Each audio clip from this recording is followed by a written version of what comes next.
The old proverb carries more weight than most realize. The people you surround yourself with don't just influence your mood, they actively shape your decisions, your self-worth, and even your brain's wiring. Whether in your career, health, or personal growth, your inner circle functions like an invisible architecture, supporting or undermining every step you take. Neuroscience now confirms that our social environments literally rewire our brains over time, affecting everything from stress responses to motivation levels. Understanding this dynamic is the first step towards intentional living. You cannot outrun the influence of those closest to you, nor should you try. Instead, you can learn to harness that influence by being deliberate about who gains access to your time, your trust, and your vulnerability. Let's explore 10 powerful truths about why you truly are the company you keep. Today, on Motivational Corner, we'll explore 10 practical steps to cultivate a circle that lifts you higher, a circle that supports, encourages, and motivates you to achieve your potential, a circle that never drags you down, pour water on your dreams and your ambitions. Lesson number 1, the mirror effect. Your friends act as a mirror, showing you what you tolerate and what you celebrate on a daily basis. If your circle avoids hard conversations, settles for mediocrity, or makes excuses for bad behavior, you will unconsciously adopt the same low bar without even realizing it.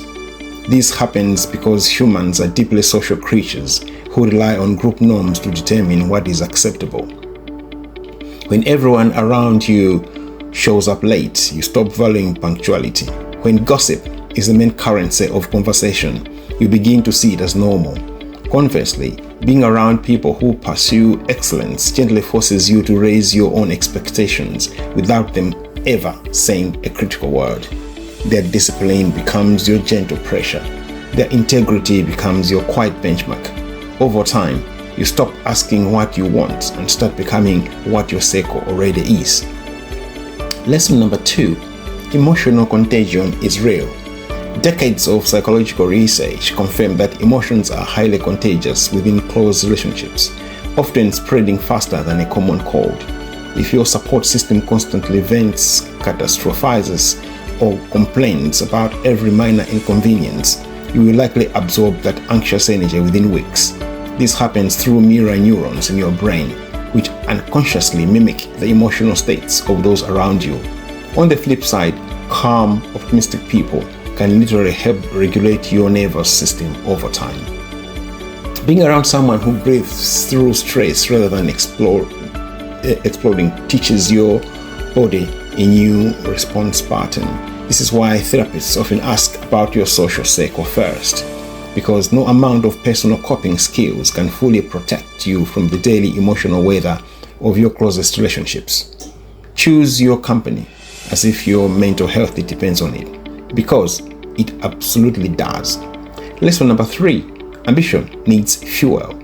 Share a bold, half-formed dream with a doubtful or cynical friend and watch your motivation evaporate within hours. Their raised eyebrow, their sigh, their realistic warning, all of it acts as an anesthetic on your ambition. But share the same dream with a genuinely supportive peer and something shifts. You feel accountable, energized, and suddenly more capable. This is not magic, it is social reinforcement. Your brain releases dopamine, when someone validates your goals, which in turn fuels persistence. Your circle either pours gasoline on your ambitions or water on your fire. There is no neutral option. People who love you can still accidentally smother your dreams with excessive caution or envy disguised as concern. That is why building a support system means intentionally seeking out individuals who celebrate your potential rather than fear your growth. Lesson number 4, the courage to change. A healthy support system does not simply nod along with everything you say or do. In fact, if everyone around you always agrees with you, you do not have a support system. You have a fan club, and fan clubs are dangerous because they never warn you of impending cliffs. True support includes people brave enough to say, "That doesn't sound like you," or "Have you considered the downside?" or "I love you, but you are wrong here. These challenging voices are gold. They protect you from blind spots, ego traps, and impulsive decisions that you will regret later. Without them, your circle becomes an echo chamber that amplifies your worst instincts while silencing your better judgment.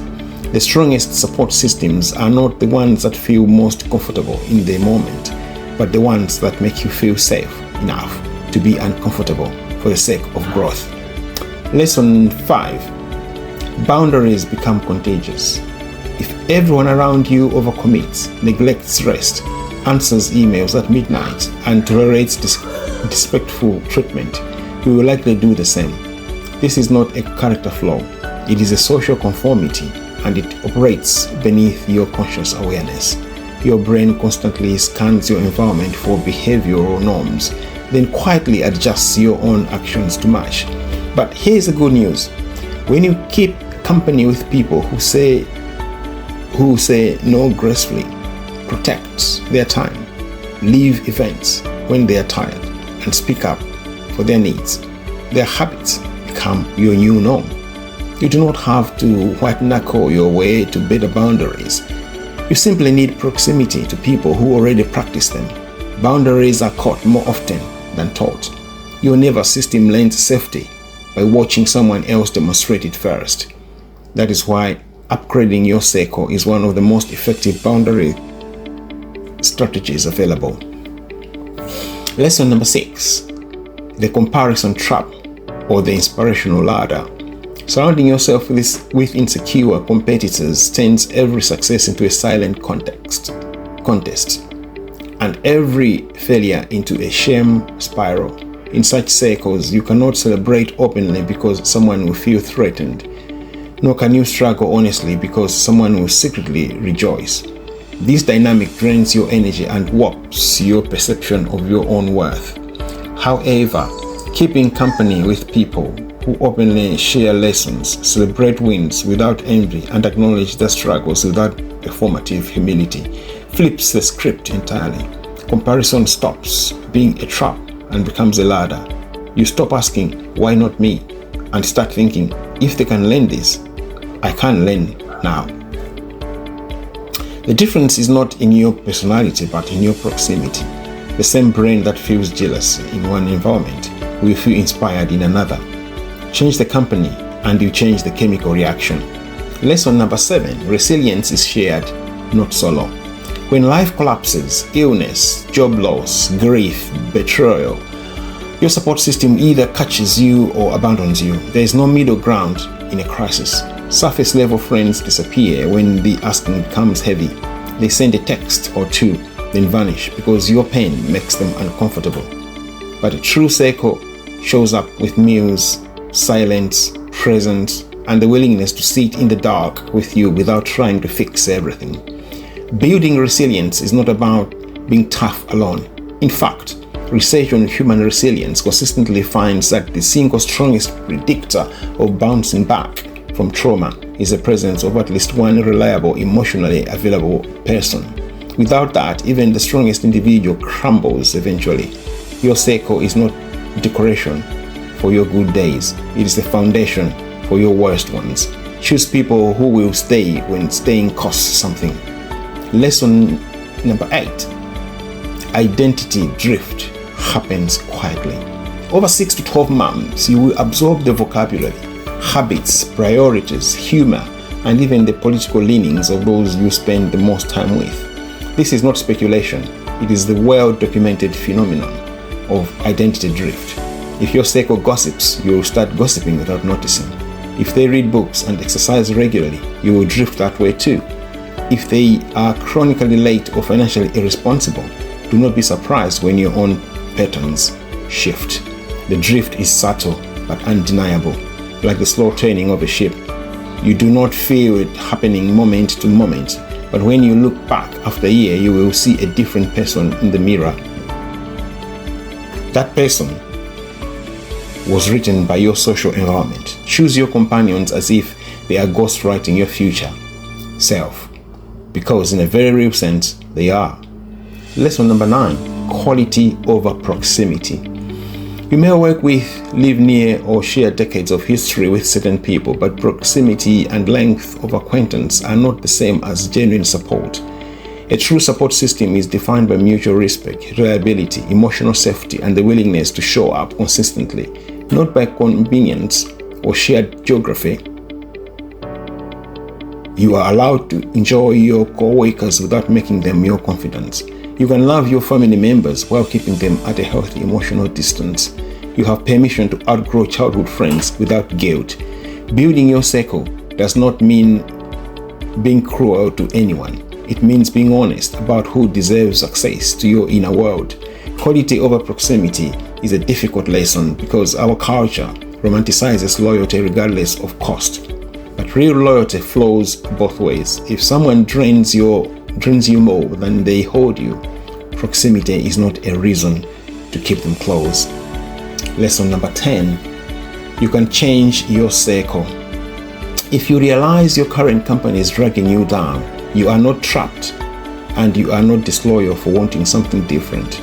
Many people stay stuck because they believe their social circle is permanent, a relic of high school, college, or a past version of themselves. But your support system is a living ecosystem, not a museum exhibit. You have the right to prune, replant, and nurture it at any stage of life. Rebuilding your circle starts with small, achievable steps. One honest conversation with a friend about what you need. One new hobby or class that attracts healthier people. One evening a week spent away from draining relationships and towards neutral or positive ones. You do not need to burn bridges. You simply need to build new ones and cross them more often. It is never too late to recalibrate. The only real mistake is staying in a circle that you already know is shrinking you. If the above lessons have resonated with your desires, ambitions, and intentions, please hit the subscribe button so you don't miss more motivational material that awaits your attention. The evidence is overwhelming and consistent. The company you keep is not just a casual detail of your life, but a primary determinant of your emotional health, behavioral patterns, and long-term trajectory. Every conversation, every shared silence, every modeled behavior from your inner circle leaves a permanent mark on your mindset, habits, and even your nervous system. Building a support system isn't about exclusivity, judgment, or becoming elitist about friendships. It is about intention. Thank you for listening.